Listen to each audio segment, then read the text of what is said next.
Warhorse by Michael Morpurgo. Chapter 10. If it is possible to be happy in the middle of a nightmare, then Topthorn and I were happy that summer. Every day we had to make the same hazardous journeys up to the front line, which, in spite of almost continuous offensives and counteroffensives, moved only a matter of a few hundred yards in either direction. Hauling our ambulance cart of dying and wounded back from the trenches, we became a familiar sight along the pitted track. More than once we were cheered by marching soldiers as they passed us. Once, after we had plodded on, too tired to be fearful, through a devastating barrage that straddled the road in front of us and behind us, one of the soldiers, with his tunic covered in blood and mud, came and stood by my head and threw his good arm around my neck and kissed me. "Thank you, my friend," he said. "I never thought they would get us out of that hellhole. I found this yesterday, and thought about keeping it for myself, but I know where it belongs." And he reached up and hung a muddied ribbon around my neck. There was an iron cross dangling on the end of it. "You'll have to share it with your friend," he said. "They tell me you're both English. I bet you are the first English in this war to win an Iron Cross. And the last, I shouldn't wonder."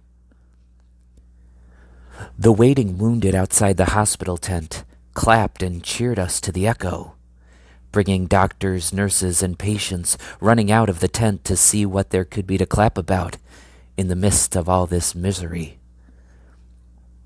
They hung our Iron Cross on a nail outside our stable door, and on the rare, quiet days when the shelling stopped and we were not needed to make the journey up to the front, a few of the walking wounded would wander down from the hospital to the farmyard to visit us. I was puzzled by this adulation, but loved it, thrusting my head over the high stable door whenever I heard them coming into the yard. Side by side, Topthorn and I would stand at the door to receive our unlimited ration of compliments and adoration. And of course, this was sometimes accompanied by a welcome gift of perhaps a lump of sugar or an apple. But it was the evenings of that summer that stay so strong in my memory. Often it would not be until dusk that we would clatter into the yard, and there, always waiting by the stable door, would be the little girl and her grandfather, who had come to us that first evening. The orderlies simply handed us over into their charge, and that was just as well, for kind as they were, they had no notion about horses. It was little Emily and her grandfather who insisted that they should look after us. They rubbed us down and saw to our sores and bruises. They fed us, watered us, and groomed us, and somehow always found enough straw for a dry, warm bed. Emily made us each a fringe to tie over our eyes to keep the flies from bothering us, and in the warm summer evenings she let us out to graze in the meadow below the farmhouse, and stayed with us watching us grazing until her grandfather called us in again. She was a tiny, frail creature, but led us about the farm with complete confidence, chatting all the while about what she had been doing all the day, and about how brave we were, and how proud she was of us. As winter came on again, and the grass lost its flavor and goodness, she would climb up into the loft above the stable, and throw down our hay for us, and she would lie down on the loft floor looking at us through the trap door, while we pulled the hay from the rack and ate it. Then, with her grandfather busying himself around us, she would prattle on merrily about how when she was older and stronger, and when the soldiers had all gone home and the war was over, she would ride us herself through the woods, one at a time, she said, and how we would never want for anything if only we would stay with her forever. Topthorn and I were by now seasoned campaigners, and it may well have been that drove us on out through the roar of the shell fire back toward the trenches each morning. But there was more to it than that. For us, it was the hope that we would be back that evening in our stable, and that little Emily would be there to comfort and to love us. We had that to look forward to and to long for. Any horse has an instinctive fondness for children, for they speak more softly, and their size precludes any threat. But Emily was a special child for us, for she spent every minute she could with us, and lavished us with her affection. She would be up late every evening with us, rubbing us down and seeing to our feet, and be up again at dawn to see us fed properly before the orderlies led us away and hitched us up to the ambulance cart. She would climb the wall by the pond and stand there waving, and although I could never turn around, I knew she would stay there until the road took us out of sight.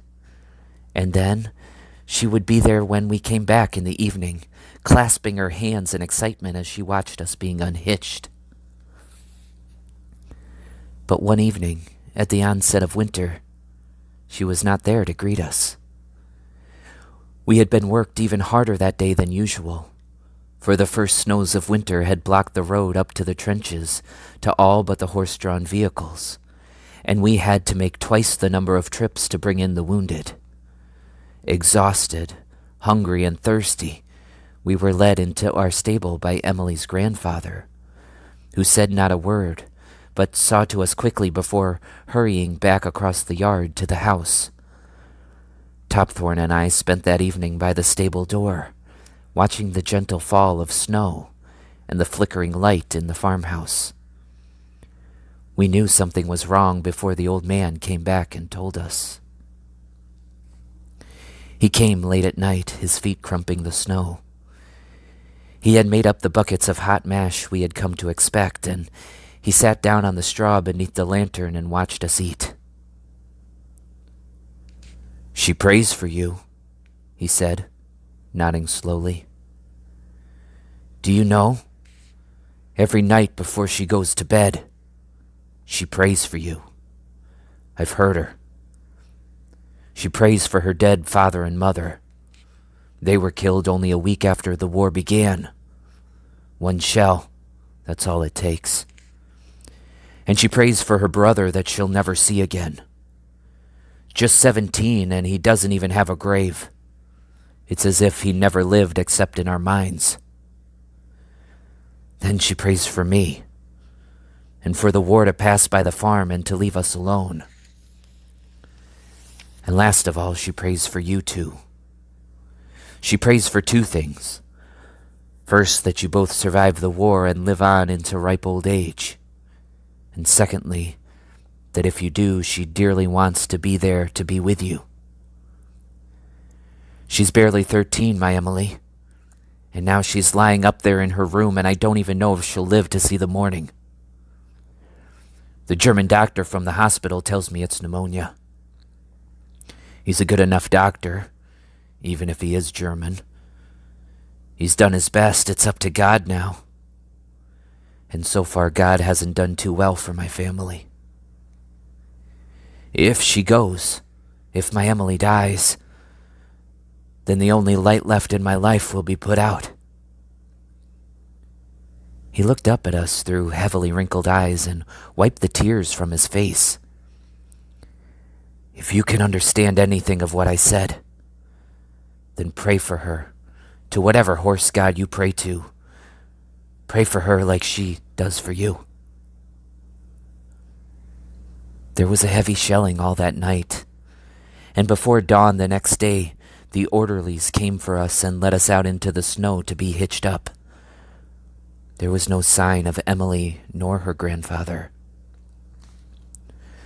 Pulling the cart through the fresh, uncut snow that morning, Topthorn and I needed all our strength just to haul the empty cart up to the front line. The snow disguised perfectly the ruts and shell holes, so that we found ourselves straining to extricate ourselves from the piled-up snow and the sinking mud beneath it. We made it to the front line, but only with the help of the two orderlies, who jumped out whenever we had difficulty and turned the wheels over by hand until we were free again and the cart could gather momentum through the snow once more. The field station behind the front line was crowded with wounded, and we had to bring back a heavier load than we ever had before. But fortunately, the way back was mostly downhill. Someone suddenly remembered it was Christmas morning, and they sang slow, tuneful carols all the way back. For the most part, they were casualties blinded by gas, and in their pain some of them cried as they sang, for their lost sight. We made so many journeys that day and stopped only when the hospital could take no more. It was already a starry night by the time we reached the farm. The shelling had stopped. There were no flares to light up the sky and blot out the stars. All the way along the lane, not a gun fired. Peace had come for one night. One at least. The snow in the yard was crisp by the frost. There was a dancing light in our stable, and Emily's grandfather came out into the snow and took our reins from the orderly. "It's a fine night," he said to us as he let us in. "It's a fine night, and all's well. There's mash and hay and water in there for you. I've given you extra tonight. Not because it's cold, but because you prayed. You must have prayed to that horse god of yours, because my Emily woke up at lunchtime. Sat up, she did. And do you know the first thing she said? I'll tell you. She said, 'I must get up. Gotta get their mash ready for them when they come back. They'll be cold and tired,' she said. The only way that German doctor could get her to stay in bed was to promise you extra rations tonight. And she made him promise to go on with them as long as the cold weather lasted. So go inside, my beauties, and eat your fill. We've all had a Christmas present today, haven't we? All's well, I tell you. All's well."